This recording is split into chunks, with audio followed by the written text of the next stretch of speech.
බොහොම ස්තුතියි මාත්‍යේ සියලුම නෝනරු මහතුරු මෙතන පැමිණීම සම්බන්ධයෙන් මම හිතුවේ අපේ සතු කාර්යභාරයක් හැවෑ තුලින් අලුත් අදහස් ටිකක් ලබා දෙන්න.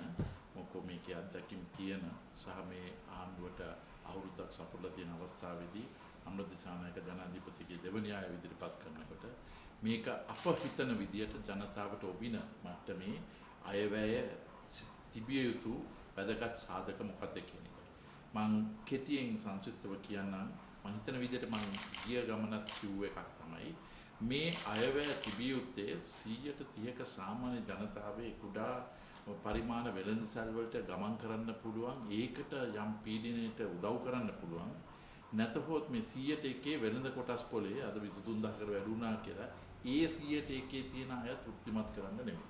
ඉතින් මේක සමස්ත ජනතාවට ආකර්ෂණය කරන්න පුළුවන් විදිහට අයවැයක් විය යුතුයි.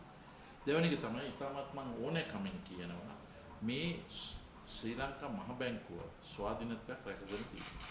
ඒක කරන ගමන ඒක මූල්‍ය සම්බන්ධයෙන් කටයුතු කිරීම. හැබැයි මේක තුල අද අන්තර්ගත වෙලා තියෙනවා ජාතික ඉතිරි කනගාටුයි EPF එක. ඒ කියන්නේ මේ EPF එකේ කොටස් පාලනය කරන්නේ බැංකුත් කළමනාකරණය කරන්නේ මහ බැංකුව තුල. මේක වහාම ස්වාධීන කළ යුතුයි කියන මතය තමයි මා සිටින්නේ.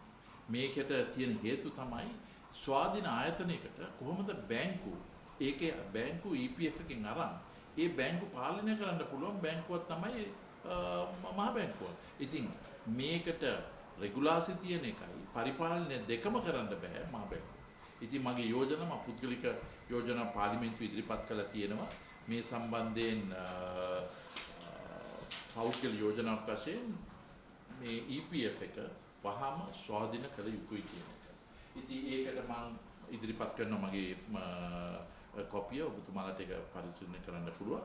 ඊට පස්සේ ඒක තුල ඒක වෙනම ඉන්ඩිපෙන්ඩන්ට් ස්වාධීන ඔතොරිටි බලකායක් තුලින් ඉදිරියට ගෙනියනවා. ඒකට EPF ETF දෙකම එකබද්ධ කරන්න පුළුවන්. ඊට පස්සේ මේ රටේ ජයජාවෝදන්ට 1977 විවෘත ආර්ථිකයක් හඳුන්වලා දුන්නා. දැන් එදා ඉඳන් මේ විවෘත ආර්ථිකයට බනිනවා මිසක් මේකට විකල්ප ඉදිරිපත් කළා අදහස් කරන්නේ නැහැ. ඉතින් මම කියන්නේ කරුණාකරලා අපි බොහොම සතුටු වෙනවා එක්සත් ජාතිපක්ෂ කොතරම් දෝෂාරෝපණය කරත් එක්සත් ජාතිපක්ෂ 90% තමයි ඉදිරියට ගෙනියන්නේ. ඉතින් ඕන පක්ෂයක යම් දේවල් වැරදි තියෙනවා ඒව නිවැරදි කරන්න පුළුවන්. නමුත් 90%ක් ගෙනියන එකේ මේ විවෘත ආර්ථිකයේ ඒකේ අන්තර්ගතයි. දැන් ජයජාවන්තර විවෘත ආර්ථිකය බනින්න නැතුව මේ ලෝවේ තාම ඒකට විකල්පයක් ඇති වෙලා නැහැ. විකල්පයක් ඇති වෙලා තියෙනවා නම් කොයි රටේද කොයි ලෝකෙද ඒක තියෙන්නේ කියලා පෙන්වලා දෙන්න පුළුවන්. ඉතින් මං හිතන විදිහට මේ අවස්ථාව මේ ආණ්ඩුවට තියෙන්නේ ඒකට සාප කරන්නේ නැතුව ඒකේ ගුණාංග පාවිච්චි කරලා ඉදිරියට යන්න. මොකද මේක දැනගත්තාම ලෝකයා මොකෝ මේ රටේ ආයෝජන කරන්නේ නැත්නම් ලෝකයේ ආයෝජන ගෙන්න අවශ්‍යයි. ඉතින් මේකට විවෘත ආර්ථිකය බනින්න පටන් ගත්තාම අරක වෙනවා මේක වෙනවා කියලා කියන්න පටන් ගත්තාම ආයෝජන එන්න බය වෙනවා.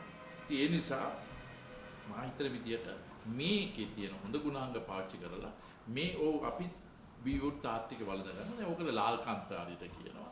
ඕකට බිමල්ලා. දැන් සුනිල් හඳුන්හෙට්ටිත් කතා කරනවා. නලින්ද ඉතින් ඔය 4-5-6 දෙනෙක් කතා කරනකොට මුල් පේඩි වල ඊට පස්සේ ඔය තව අනිත් අය බැර හිටලා වැඩක් නැහැ. ඉතින් අර වමර දාලා දකුණ සිග්නල් දානවා වගේ වමට හැරෙන්න ඕනේ නැහැ. ඉතින් හරියාකාරව ඉදිරියට ගෙනියන එක තමයි මම මේ අවස්ථාවේ මතක් කරන්නේ.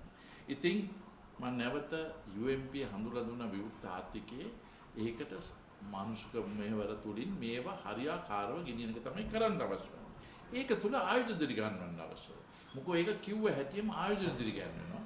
මොකෝ ඒක තමයි අත්‍යවශ්‍ය. මේ රටේ ආයුධ දිරි ගන්නවට පසුව රැකිරක්ෂා බීර බහුල වෙනවා. ඒක අපනයන ක්ෂේත්‍රය වැඩි වෙනවා. ඒක තියෙන දුර්වලතා ඒක තුල තරංකාරී තත්ත්වයක් තුලින් මග හැරෙනවා. එතකොට මේක තුල ආයෝජන විශ්වාසය ඇති කරන්න අවශ්‍යයි. මේ මෑතකදී මගේ මිත්‍රයා හනීෆ් යුසුෆ්පත් කිරීම අපි අගය කරනවා. හැබැයි එයාට ආණ්ඩුකාරතුමයි මේක ඔක්කොම කරන්න බෑ දෙන්න ආයෝජනය. මේකේ පෝත් සිටි BOI ඔක්කොම එකට වෙලා ඒ දෙන්නේ තුනට දීලා මේක අනිවාර්යයෙන්ම ආයෝජනයක් රටට ආවනම් අපේ කාලේ කරා වගේ දැන් 2015 අපේ මුදල් ඇමති වශයෙන් ඉන්නකොට මේකට දවස් 4-5කින් මේක අවසරය ලබා දෙනවා. ඒ වගේම තමයි ධම්මික පෙරත් දුවන කාලේ BOI චෙයාමන් වශයෙන් කටයුතු කරනකොට දවසින් ලබා දුන්නා. අන්න ඒ වගේ සංකල්පයකට අනිවාර්යයෙන්ම ගෙනියන්න අවශ්‍යයි. එතකොට තමයි මේ රටේ ආයෝජනය දිරිගන්වන්න පුළුවන් වැඩ පිළිවෙල තියෙන්නේ. මොකද අද මේ කියම් බයක් තියෙනවා මේක දුන්නාම කල් යනවා අවසර ලැබෙන්නේ මේ තියෙන තොරතුරු වෙලින් පැති වලට යනවායි කියලා. එතකොට තමයි අපි තරුණිය මේ ව්‍යවසායකයන් බවට පරිවර්තනය කරන්නම අවශ්‍යයි. මේක අපේ කාලේ අපි කරගෙන සාර්ථක ගෙනියන අවස්ථාවේදී මට පේනවා මේ තරුණ අය අපට විශ්වාස කරලා ව්‍යවසායකයන් බවට පරිවර්තනය කරනවා. ලක්ෂ 10ක මේ වගේ තරුණ ව්‍යවසායකයන් බවට පරිවර්තන කරන්න පුළුවන් නම් ඒක තමයි රටේ තියෙන ඉදිරි ආයෝජනය. දැන් මේකට කියන්නේ කෝටි ගණන් නෙමෙයි.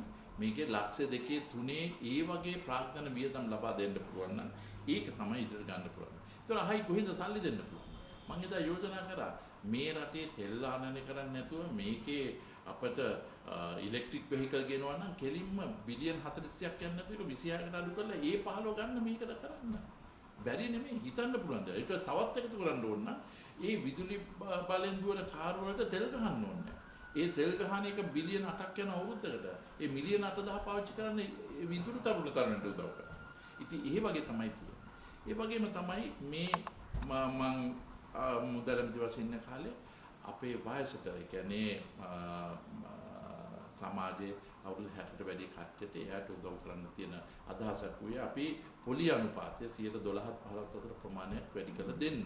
අද ජීවත් වෙන්න බැරි පොලි අනුපාතය අඩු වෙලා තියෙනවා. මම එක පැත්තක ඒක අගය කරන මොකෝ යම් විදි ආයෝජන ගේන එක අඩු කරන්න අවශ්‍යයි. නමුත් ඒ වගේම අපේ වයස්ගත ඉන්න කට්ටිය ආරක්ෂා කරන්න ඕනේ. ඒකට අපි අයවැයෙන් ඉදිරිපත් කළා වෙන් කළා මෙන්න මේ ප්‍රමාණය දෙන්න ඕනේ කියලා යම් ලක්ෂ 15කට විතර ප්‍රමාණයකට ඒක 112 15 අතර ප්‍රමාණයක් අයවැයෙන් වෙන් කළ දෙන්න ඕනේ කියන අදහස තමයි අපි එදාත් කරේ මේ අදහස තමයි ඉදිරිපත් කරනවා. එතකොට මා හිතන විදිහට මේ රටේ සුවිශේෂ වෙනසක් කරන්න ඕන වන්නේ පුනර්ජනනීය බල ශක්තිය ඇති කිරීම. අපි එදා කිව්වම මේක නවත්තන්න එපයි කියලා අපරාධ දිරිගැන්වීමක් අඩු වුණා. ඒක නැවත ඇති කරන්න අවශ්‍යයි. මම සතුටු වෙනවා බැටරි පවර්ඩ් සෝලර් සිස්ටම් එකේ බැටරි ජෙනරේට් කරන එක බෙස්ට් කියන සිස්ටම් එකකින් දැන් ටෙන්ඩර් කළා යම් විදිහකින් ටෙන්ඩර් 13ක් මෙගාවොට් 150ක් විතර ඇති කරලා තියෙනවා. ඒක තුල අද නිෂ්පාදනය කරන වියදම රුපියල් 17යි සෝලර් වලට 17ක් ගෙන දෙක එකතු වුණාම 34යි. ඒ නම් මින්පසුව තෙල් වලින් ජනනය කරන සම්පූර්ණ විදුලි බල ශක්තිය අඩු කරන්න නැති කරන්න පුළුවන්. දැන් මේ යෝජනා කරන්නේ අපි එදා මේවා දැකගෙන දිරිගන්වලා ඒක නැවත නැති කරපු එක තමයි අපරාධ ලෙස සැලකන්නේ. ඒක නිවැරදි කරන්න. එතකොට මම ආයෙත් කියනවා මේ කාර් තාමත් 8-9000ක් හම්බන්තොට හිරවලා තියෙනවා. මේකට හොඳම යෝජනා තමයි බැටරි කැපැසිටි එක. දැන් මම එදා යෝජනා කරාම අපි ඒක දැන් වෙනතුරු සාර්ථකව නිලා තියෙනවා. දැන් මේ බැටරි ඉලෙක්ට්‍රික් වෙහිකල් එන නිසා දැන් මෝටර් තියෙනවා මෝටර් අවුටේජ් කියනවා බැටරි කැපැසිටි කියනවා ජෙනරේටර් දෙකක් තියෙනවා කියනවා මේ ඔක්කොම නැති කරලා ඉලෙක්ට්‍රික් නම් එහෙනම් කරුණාකරලා මේක බැටරි කැපැසිටි එකට මේ ඩියුටි එක දාන්න ඒක නිසියාකාරව ආදායමක් ලබා ගන්න අවශ්‍යයි මම කියන්නේ කීයද කියලා ඒ මාර්ගය උපයෝගී කරගන්න. ඒ කියන්නේ ඒතකොට ඒක එන්නේ measured in kilowatt hours. ඒ කියන්නේ පැය ගන්නට ඒකෙන් කොච්චර නිෂ්පාදනය කරන්න පුළුවන්ද කියලා ඒ බැටරි එක. ඒකට යම් විදිහේ වැරදි ඩෙක්ලරේෂන් දුන්නොත් ඒක නිවැරදි කරගන්න පුළුවන් වෙනවා. නමුත් ඒක තමයි අපි වෙනසක් ඇතට කරන්න අවශ්‍ය වන්නේ. එතකොට මම ඊටමත් ඕනෑකම යෝජනා කරනවා මේ රටේ තියෙන ටැක්ස් එක. අප එදා ඉඳන් කියනවා ටැක්ස් එක ගන්න අවශ්‍යයි. නමුත් ඒක affordable වෙනවා. ඒ කියන්නේ ඒක යම් විදිහ දරා ගන්න පුළුවන් ගණනක් කරනවා. මිනිස්සු ගෙවන්න කැමතියි. නමුත් 150ක් දාලා වැඩක් නැහැ 120ක් නම් ඔරොත්තු දෙන්න පුළුවන් ගන්න. ඉතින් අපි ඔරොත්තු දෙන්න පුළුවන් ගන්න අපි දාගන්න අවශ්‍යයි. ඒ නිසා අපි මේ tax holidays කියනකට වැඩිය tax credit හරි වියදම් කරන qualifying payment වියදම් කරපු ප්‍රමාණය ඒතර ඒක සෝදිසි කරන්න පුළුවන් ඔඩිට් සමීක්ෂණයක් කරන්න පුළුවන් ඒකට qualifying payment වලට ඉදිරි ගැන්වීමක් කරන්න පුළුවන් කටයුත්තක් කරනවා. we මේක යම් විදියකින් මේක සරල කරන්න. අද බදු 26ක් තියෙන රටේ. ඒ කියන්නේ මධ්‍යම ආණ්ඩුවේ, පළාත් සභා ආණ්ඩුවේ සහ ප්‍රාදේශීය සභා වල තියෙන එක අනුව මේ බදු 26 සරල මට්ටමට ගේන්න. අපේ මේ බිලියන් 5ක් එහෙම මේ හොයන්න පුළුවන් එක සරල කරා නම් ඒක මං හිතන්නේ ඇඟට උණයි. ඉංග්‍රීසියෙන් කියනවා simplify the tax code. ඉතින් මේක තුල මම හිතන විදිහට අපිට දැන් තියෙන්නේ කොහොමද රටේ ආයෝජන වැඩි කරන්න පුළුවන්. දැන් මේ රටේ ඉදිකිරීම අංශය 165ක් ඒකාධිකාරියක් තියෙන නිසා තමයි තමාගේ වියදම වැඩි තියෙන්නේ. දැන් ගයක් හදන්න ඕන නම් ඒකට ඒකාධිකාරියක් රකින්න ගිහිල්ලා ඒක තුල බදු සහ ආනයන කිරීම ලිහිල් නොකිරීම තුල 165 කියන ගයක් හදන්න ලක්ෂයක් යනවා නම් ඒකෙන් 165 අනවශ්‍ය වියදමක් කියලා තියෙනවා. ඉතින් අපි තරම් කරන ඉන්දියාව, මලේසියාව, ඉන්දුනීසියාව, තායිලන්තය, මේවා ෆිලිපීන් මේ වගේ රටවල් එක්ක බැලුවොත් අප රටේ නිදසුනක් වශයෙන් ගත්තොත් සරල වශයෙන් හොටෙලයක් හදනවා. මේ හදන්න හොටෙලයක් US ඩොලර් මිලියන් 5ක් යනවා නම් මේක තායිලන්තයේ මිලියන් 2.5ක් යනවා නම් මේක ඉන්දියාවේ 3ක් යනවා නම් අපි තරම් කරන් තියෙන්නේ අපේ කියන 5යි අරගල්ව 3යි. ඉතින් ඒගොල්ලන්ට වැඩි ලාභෙට දෙන්න පුළුවන්. ඉතින් මේ හැකියාව අපි අඩු කරන්න පුළුවන් වන්නේ මේ ඉදිකිරීම අංශයේ ඒකාධිකාරය බිඳ දමන්න. මේක යකඩ වෙන්න පුළුවන්, සිමෙන්ති වෙන්න පුළුවන්, ඇලුමිනියම් වෙන්න පුළුවන්, ටයිල් වෙන්න පුළුවන්. මේවා තුල සරල කිරීම. ඒ කියන්නේ බදු අවශ්‍යයි. නමුත් බදු අවශ්‍ය කියන්නේ පාරිභෝගිකයන් නැති කිරීමේ කොම්පනි 4-5ක් රකින්න ඒකාධි ප්‍රතිවාදයක් තියෙන එක නොවේ. මේක තමයි අපි වැඩි කරන්න ඕනේ. ඉතින් මම හිතන්නේ අනුර දිසානායක ජනාධිපතිට අපි අදහස් දෙනවා. මොකද මේවා අපි කරා. හිතාවේ අපි වැඩි බණ කියනනේ අපේ කාලේ අපි කරා. කරලා ඒක මේ වුණා. ඊට පස්සේ ඒක වෙනින් විදියකට මේක කරන්න ගිහිල්ලා ඒක වෙනස් වුණා. දැන් නිවර්ති කරන්න වෙලා. එතකොට රුපියල ශක්තිමත් කිරීම. දැන් අනිල් වික්‍රමසිංහ සැප්තැම්බර් 27 වෙනකොට රුපියල් 289 තිබ්බ රුපියල දැන් 304 විතර ගිහිලා තියෙනවා. ඉතින් රුපියල ශක්තිමත් කිරීම අවශ්‍යයි. මොකද හැම රුපියල අවප්‍රමාණී වීම මේ අයවැයට මේකේ බිලියන් 40කින් මේ බලපානවා. ඒ වගේම පොලි අනුපාතය 100ට එකක් අඩුවීමක් හරි වැඩිවීමක් වුණොත් ඒක බිලියන් 160ක් හැම පොලි අනුපාතයකටම බලපානවා කියන එක අයවැයට බලපානවා. ඒ නිසා රුපියල ශක්තිමත් කිරීම අත්‍යවශ්‍යයි. ඒ කරන ගමනම මා හිතන විදිහට අපිට තියෙන ලොකුම දේ තමයි කෘෂි කර්ම ක්ෂේත්‍රය. අපි කියනවා අපිට බොහෝම වැදගත් සාරවත් බිමක් තියෙනවා. නමුත් අපි තාම බිලියන් 176ක්. ඒ කියන්නේ කෝටි 17600ක් තාම ආනයනය කරනවා මේ රටට. ඉතින් මොන අපරාධද? මෙහි වගා කරන්න පුළුවන් ඇයි ගේන්නවා? එතකොට ඒක තුල යම් අය කියනවා දැන් මේක වගා කරන්න බැරි වුණාම ඩියුටි ගන්නවා. එතකොට මේ එම ප්‍රශ්නෙම දැන් මේ ආණ්ඩුව මීට පෙර ආණ්ඩුවලට බැන්නා මෙන්න මේ වගේ බිස්නස් කරනවා කියලා. නමුත් ඒගොල්ලෝ මේකම නියනවා. ඉතින් මීට වඩා හුඟක් හොඳයි සරල තිරුබදු ක්‍රමයක් කියලා නිෂ්පාදන වියදමට දාලා ඒකට බද්දක් එකතු කරලා මේක ෆ්‍රී ආනයනයක් කරන්න. බද්ද තුලින් බැලන්ස් වෙනවා. ඊට පස්සේ ඒක තුලින් මේ රටට කෘෂි කර්මය නවීකරණය කිරීම ඇති කරන එක තමයි තියෙන්නේ. ඒක හයිටෙක් නවීකරණය කිරීමක් අවශ්‍ය වෙනවා. මම කියන්නේ මොන විදිහකටත් කෘෂි කර්මය නවත්තන්න ඕනේ කියලා. නමුත් නවීකරණය තුළ ඒක ඇති කිරීම තමයි අත්‍යවශ්‍ය දේ.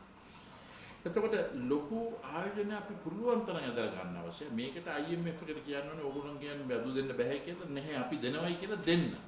මේක මේ IMF කියන එකට නටන්න අවශ්‍යතාවය නැහැ. කොහොමද ඒගොල්ලෝ අවුරුද්ද කියන්න තියෙන්නේ. ඒ නිසා මේ අවස්ථාව ලොකු ආයෝජනයක් වැදගත් රක්ෂා ඇති කරන එවැනි ආයෝජනට මේක දිය යුතුමයි කියන මතය තමයි මම එදත් සිටියේ. අපි එදා කරා මේක නැවතුන එක. ඒගොල්ලෝ කියන කනගාටුයි. ඔබතුමා අපිට ණය ගෙවන්න කියනවා. අපිට ආයෝජන ගේන්න අවස්ථාව දෙන්නේ නැහැ.